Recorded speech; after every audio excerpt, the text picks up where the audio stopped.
and through him to all of us, and the entrustment of the beloved apostle and of us to her, who became our spiritual mother. The Carmelite, looking upon the Blessed Virgin, sees her contemplative and exemplary. She is Queen and Mother of Carmel. She is the chief protector, guide, and example of the order. But by virtue of her human birth she is our sister as well as our mother in faith.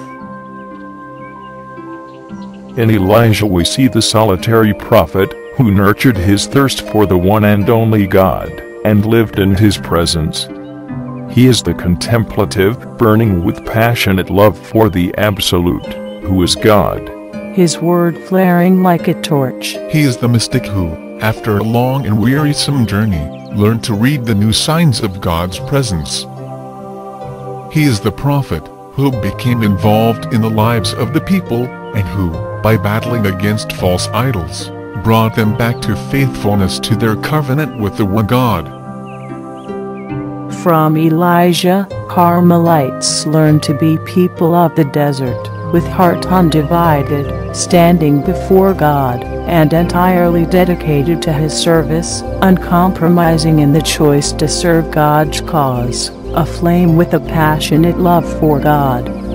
Like Elijah, they believe in God, and allow themselves to be led by the Spirit, and by the Word that has taken root in their hearts, in order to bear witness to the divine presence in the world, allowing God to be truly God in their lives. Finally, in Elijah they see one who belonged to a school of prophets and knew what it was to live in community, and with Elijah they learned to be channels of God's tender love for the poor and the humble.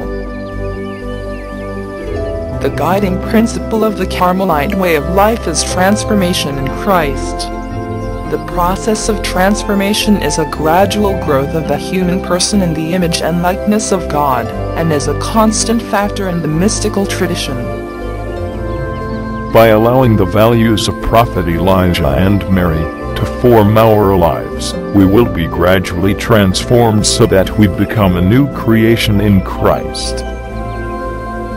The acid test of progress on the spiritual journey is whether we are becoming better human beings. How we actually treat other people is the testing ground of the authenticity of the transformation which is taking place within us. We cannot make progress in the life of prayer unless we progress in the love of God and a very practical love of neighbor. St. John of the Cross said, "In the evening of this life, you will be judged on love."